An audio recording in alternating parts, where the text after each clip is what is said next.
Halo guys, gue Tira dari Tangan Belang. Akhirnya video Ryzen 5 keluar.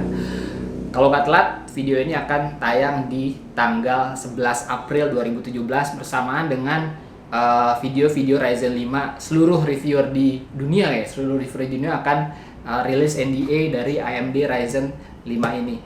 Nah, tapi mohon maaf kalau lo nyari review yang memang agak detail, technical, spesifik segala macam, itu mungkin lo bisa dapatkan di review-review lain. Gue di sini akan ngebahas ya, mungkin gue agak sedikit ngasih perspektif berbeda ya, akan kasih perspektif sedikit berbeda dengan review-review lain. Di sini gue lebih personal sih, dalam arti gini, gue akan membandingkan atau gue akan menempatkan AMD Ryzen 5 ini di skenario pribadi gue. Kenapa? Karena gini, selama ini rig yang gue pakai itu udah 3-4 tahun kalau nggak salah ya. Prosesornya masih i5 4570 Haswell. Terus graphic card masih sama GTX 970. Nah, terus terang gue pengen banget, udah lama banget sebenarnya gue pengen buat upgrade PC gue, khususnya prosesornya. Dan namanya upgrade, gue pasti pengen peningkatan performa dong, khususnya di skenario penggunaan yang sehari-hari gue pakai, yaitu gaming dan productivity, rendering, editing dan segala macam. Terus terang pilihan satu-satunya upgrade dari i5 itu ya kalau nggak mau ya i7 gitu. i7 khususnya i7 yang sekarang Kaby Lake. Tapi kalau gue lihat harganya i7 ya buat gue sih ya nggak masuk di harganya di gue gitu. Dan oleh karena itu gue selalu menunggu ada prosesor yang lebih masuk budgetnya di gue, dan performanya juga meningkat dari rig gue yang sekarang gitu. Nah, selama beberapa tahun ini ya nggak ada gitu. Makanya pas Ryzen keluar, khususnya Ryzen 5, Ryzen 7 mungkin performa oke gitu, tapi dari segi budget buat gue nggak masuk juga. Nah, satu-satunya alasan masuk akal buat gue adalah pada saat Ryzen 5 ini hadir. Oleh karena itu, gue happy banget pada saat dikirimin Ryzen 5 ini oleh AMD. Thank you AMD. Gue jadi bisa ngelihat gambaran kira-kira next rig gue itu seperti apa gitu. Karena ini adalah satu-satunya alasan yang masuk akal buat gue upgrade dari PC lama gue. Either Ryzen 5 1500X atau Ryzen 5 1600X. Nah, oleh karena itu secara pengujian, bukan pengujian juga sih, pembanding, gue akan membandingkan rig lama gue dengan kedua prosesor ini. Rig yang gue pakai di prosesor ini pun sama, kurang lebih sama. Prosesornya AMD Ryzen 5, terus RAM mungkin agak sedikit berbeda karena gue masih pakai DDR3. Nanti di tes akan gue pakai DDR4. Terus dari segi graphic card tetap sama, gue akan tetap pakai GTX 970. Jadi secara sistem ini cukup buat gue melihat kira-kira rig gue kedepannya nanti seperti apa gitu, dengan upgrade yang akan gue lakukan dari sisi prosesor, motherboard dan RAM gitu. Dan semua akan jalan di stock. Jadi gue akan jalan di stock stock setting. Jadi nggak gue overclock sama sekali. Performa nanti yang akan lo lihat adalah performa yang akan lo dapat pada saat out of the box dari si Ryzen 5 ini gitu. Jadi nggak ada overclock sama sekali. Keluar dari kotak seperti apa itu yang akan gue tampilkan gitu. Oke. Selanjutnya mari kita lihat perbandingan antara rig gue dan AMD Ryzen 5 1500X dan AMD Ryzen 5 1600X, dan mungkin mana dari dua prosesor ini yang akan gue pilih buat next upgrade PC gue. Dan gue beneran akan benar-benar memikirkan untuk mengupgrade PC gue dengan kedua prosesor ini gitu. Satu di antara dua prosesor ini.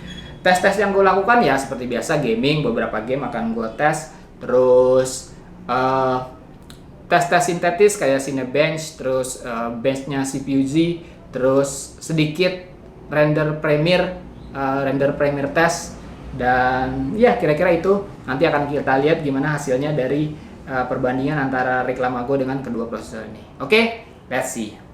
Oke, langsung aja kita mulai perbandingannya. Yang pertama, Cinebench. Tes ini untuk melihat dari performa multi-thread serta single core performance dari masing-masing CPU.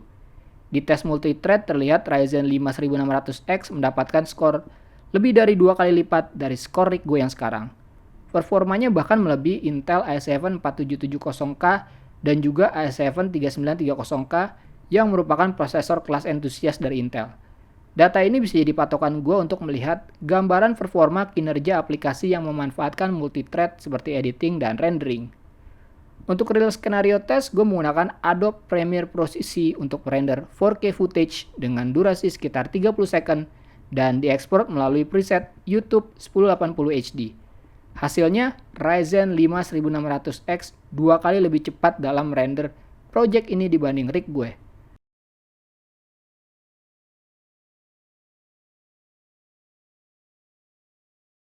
Hasil tes yang sama juga ditunjukkan melalui aplikasi Handbrake, di mana gue mengencode file Full HD 1080p menjadi 720p melalui Fast Preset.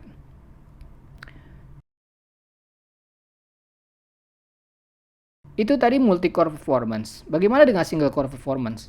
Kalau kita balik lagi ke Cinebench dan melihat hasilnya, terlihat Ryzen 5 1500X dan 1600X skornya tidak terlalu beda dengan i5 4570.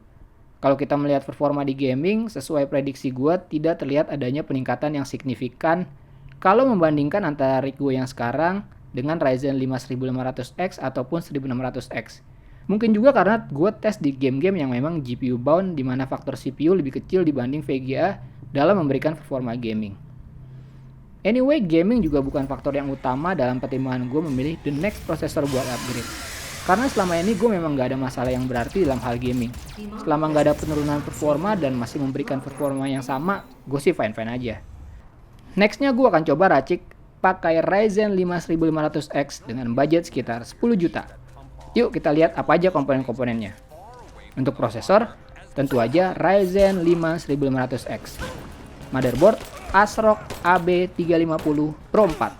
Khusus untuk motherboard, chipset B350 adalah chipset minimal di mana lo bisa melakukan overclocking untuk menambah performa pada semua prosesor Ryzen. Hard drive seperti biasa Western Digital Caviar Blue 1TB. SSD PNY CS 1311 120GB. Memori Gale DDR4 Evo X 8GB 2400MHz. Satu hal yang perlu dicatat pada prosesor Ryzen adalah performanya akan meningkat pada saat jalan di memory speed yang tinggi. Next, power supply. Be Quiet System Power 600 Watt. Casing, Cube Gaming Elbus Black. Terakhir, graphic card Asus GTX 1050 Ti 4GB DDR5. Total semuanya Rp10.029.000. Untuk Ryzen 1600X tinggal ganti aja dari 1500X ke 1600X dan tambahkan aftermarket cooler yang sudah soket AM4 ready karena Ryzen 5 1600X tidak dilengkapi dengan cooling pada pembeliannya. Nah, simpulannya apa? Ya sama sih sebenarnya seperti yang gue bilang kemarin di beberapa video kemarin, bahwa dengan adanya AMD Ryzen ini khususnya ya Ryzen 5 dan Ryzen 7 lah. Sekarang pada akhirnya lo punya pilihan yang sama bagusnya. Kalau dulu hanya Intel doang, AMD secara performa nggak bisa menyaingi Intel. Nah sekarang lo ada dua pilihan yang sama baiknya, tinggal lo pilih aja yang mana gitu. Tentu aja baik lagi sesuaikan dengan budget yang lo punya dan kebutuhan yang lo pengen capai gitu. Ya segitu aja kesimpulan dari gue tentang AMD Ryzen 5. Mohon maaf kalau review ini tidak seperti yang lo harapkan, tapi baik lagi ada banyak banget review-review di luar sana, tinggal membandingkan mana yang lebih cocok buat lo gitu. Kalau mau nyari review yang lebih detail, ya ada juga reviewer lain gitu. Di sini gue hanya membandingkan AMD Ryzen 5 dan memasukkan AMD Ryzen 5 ke skenario pribadi gue. mudah-mudahan bisa membantu lo juga gitu, bisa membantu lo juga kondisi lo yang sekarang seperti apa, terus apakah AMD Ryzen 5 ini sesuai dengan next upgrade lo gitu. Jadi ya mohon maaf segala kekurangannya, mudah-mudahan bisa membantu lo. Seperti biasa, like kalau lo suka video ini, dislike kalau lo nggak suka video ini. Jangan lupa follow semua sosial media Tangan Belang, gabung di komunitas Tangan Belang. Jangan lupa juga cek deskripsi untuk informasi tambahan mengenai video ini. Oke, thank you guys for watching. I'll see you next time.